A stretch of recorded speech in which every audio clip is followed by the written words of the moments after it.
Hi, Annie here, and today I'm back with a new video. So I'm just going to jump in. Today I'm going to talk about some of the trouble, or my trouble with Lucy, I guess is going to be the title of the video. And to start off, I just want to say I love Lucy. I love a lot of the shows she did, but there is something in them and about the way they get talked about that I find tough sometimes. So I'm just going to get into that, and yeah. I'm talking today about I Love Lucy, and that show specifically compared to the other shows Lucille Ball did over the course of her career. But that's a show that often gets referred to as feminist. And here, just to clarify, I'm not talking about Lucille Ball's own personal life. I'm not talking about, the studio she owned or anything to do with her personal life, just the show. And the show itself does often get kind of referenced as this amazing feminist show because Lucy just kept going out and trying to do stuff and, just was a strong woman. But I'm going to argue a little bit against that, which I know is surprising, but it's something that I feel like it gets talked about, but we don't look at kind of the deeper underlayers of the show and the message that it possibly was really sending on that front. Just on that front, that if you're going to look at it as a feminist show, you have to look at some of the problems that I think it deeply had compared to even some of the other shows at that time. And in a way that made it a little bit more dangerous for kind of women putting themselves out there than some of the other shows. So my big argument with it, my big beef with it is, yes, Lucy was always wanting to go out and get a job. And she always was like, oh, I want to work, because she either wanted to buy something or she just wanted a job. She wanted to do something cool. She was tired of staying home with little Ricky. And then she'd go out and she'd get a job, whether it was a chocolate factory or, the vitamin to Vegemin girl, or like she was, many different things. But the problem that I have with it is at the end of the episode, when things had gone horribly wrong, because, she wasn't trained to do the job she was often pursuing. She often lied to get the jobs. But that when she came home and Ricky was like, oh, that was silly. Or there's one episode particularly where they switch roles for the day. So Lucy goes out and gets a real job so she can pay bills, and Ricky has said that it's super easy to stay home and do what she does, so he stays home and does that. So she gets home from this, I think it was a week of work, and he's saying, well, you're staying at home is a bit harder than I anticipated, and it had been a lot harder for him, just as it had been for her. But at that end of that, she comes back, and it's like, there's always this thing when she came home from a job that hadn't gone well that was like, silly me, I'm just such a silly woman, I'll just have to stay home. Because it never did work out. She wasn't a competent person on that front. And as much as she had these desires, usually it was for slightly nefarious reasons. And I'd also say that, coming back at the end of the episode and being like, oh, gee shucks, I'm a silly woman, I should just be staying at home doing, that job with, little Ricky, or just staying at home, I think was a more potentially harmful message than the women that were portraying stay-at-home moms, because they weren't portraying women as incapable of going out and getting a job or working. Actually, I think that this is an excellent, I want to talk about this part of it more in the future, but, June Cleaver often gets maligned as this horrible anti-woman figure. She stayed at home, she looked perfect, she didn't have anything else going on for her, but yet many times over the course of that series, she tells the boys that, girls should have jobs. They should want to find girls as partners. She tells Wally in one that, a smart girl is something he should want. It shouldn't be something that should, make him afraid. And when Wally counters, but Mom, you just stay at home, she says, but I would have gone to college if that had been an option for me. And I just think about, that message, that, quiet, not girls aren't capable, but just, they are smart and they are potentially able to do those things is less damaging than somebody showing that, oh, they're not capable. Like, you can try and try and try, and isn't that cute? But you're never going to be able to do it, because watch Lucy fail. And yes, Lucy was ridiculous, and yes, June Cleaver in some ways was ridiculous as well. But, you know, it is TV. But I'm a firm believer in those kind of subtle and quiet messages, far more than the brash and loud ones that are often put forth in the news, or also just even on TV episodes. I think that sometimes the quieter, you know, message sometimes goes further in the long run, because it just plants itself as like a thing in people's heads. I know that, you know, I'm sure that's happened to me. I think that because television is in your home weekly, it's such a different experience than just watching a movie, which of course can change you, but television has, like, I think a different power, especially in the 60s and 70s and 80s and even the 90s, when people were watching very differently from now, because it was over that longer course, because you watched once a week. You couldn't binge watch. It wasn't this, you know, that wasn't really a thing back then, unless Fox or, you know, Nickelodeon or even NBC decided to do a marathon, usually in the summer or a weekend or at night, of all one show. That was the only time you could binge. I think television did, and still does, have the power to quietly kind of stretch in messages and weave them into our lives, and it makes me really sad that Lucy, like, that was such really a part of what the show was founded on, that Lucy tries, Lucy fails, Ricky solves the problem, or it just ends up working out, or but it's not usually because she does something to make it work out. And I just find that kind of sad, especially then when we talk about it as a feminist show, or as a show that, like, had a really great role model for women, because I don't think that's particularly true.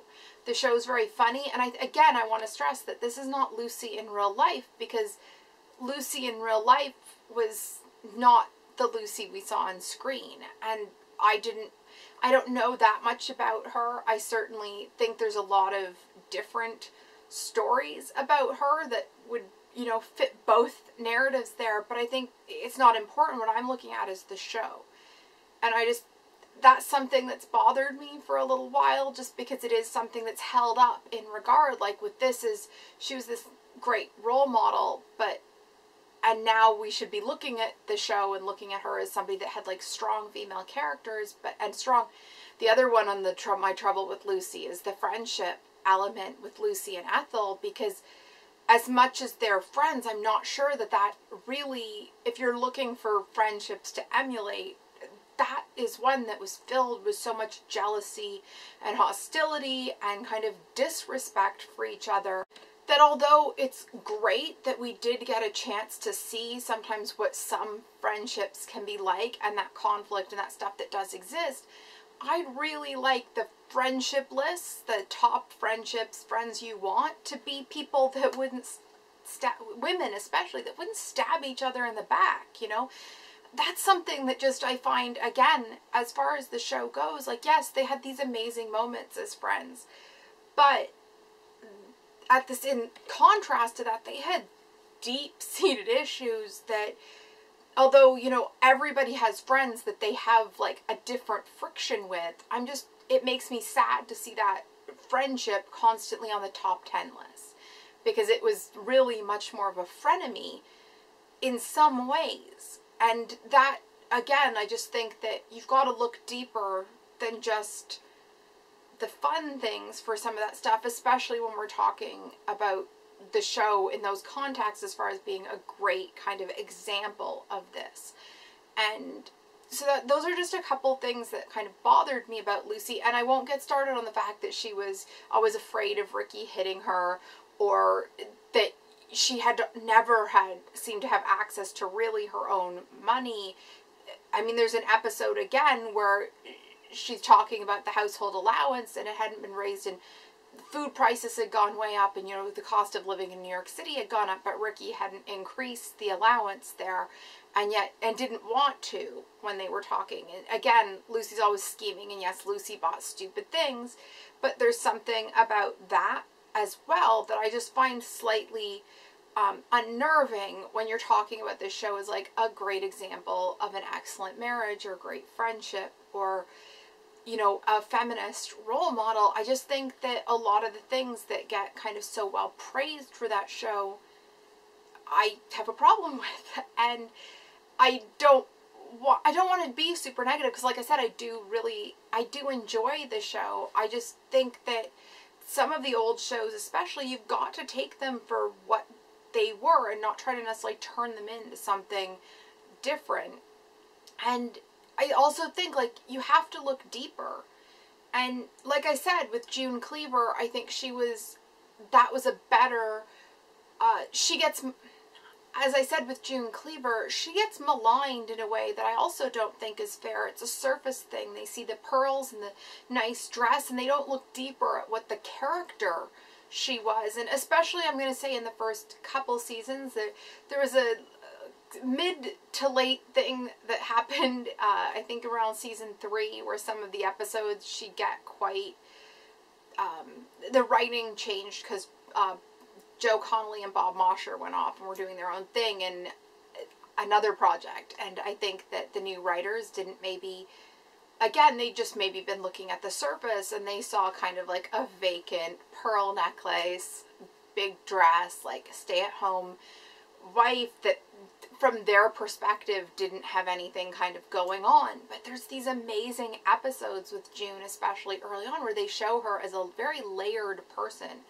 and that a lot of the behavior and a lot of things that even the show is criticized for were being done for a reason. And usually, as far as I'm concerned, those reasons were quite justified, and it was quite valuable for what she was doing by, well, the one example is wait till your father gets home, or your father will talk to you when you get home. But again, when you looked at the bigger context of what Ward's past had been and the fact that he was at the office all day, it wasn't being used just because, like, she didn't want to deal with it, or only because the boys were only afraid of Ward, because again, it had been apparent from earlier on that in some ways June was the bigger worry for them. But I think that there's a lot better kind of characterization there and a lot more explanation in a quiet way of those decisions. And on Lucy, we see these grand ideas and we see them fall apart, and the explanation just to me is kind of, those quieter messages in Lucy are more of a problem for me. And yeah, so I feel like I'm just going to start repeating myself as I go on, but I'd love to know, like, your thoughts on some of this, as far as, like, do you find that some shows get praised for certain things, or have you thought about that with Lucy or Leave It to Beaver before? But have you also, like, are there other shows where you can think this is something that it gets held up as this great example of this, but really when you watch, like, those week-to-week episodes, the message is maybe a bit different, either positive or negative? Because I'd love to hear if that's something that you've kind of thought about or noticed before, because it is something that I've kind of, in the last 5 years, I've really started noticing across kind of a broader swoop. But Lucy, that's been floating around in my head since high school, but I've noticed it more and more as I've started buying the series and as box sets have become available, that there's like a disconnect sometimes between what the show is remembered for or praised for and what they were actually showing. So I'd love to hear your thoughts or ideas about other TV shows that have done this as well, or have this kind of disconnect or that have this kind of disconnect within them. But yeah, please subscribe if you want to see more. I put a new video every Wednesday and often on the weekends as well. Give this video a like, and don't forget to comment, and I'll see you soon. Bye.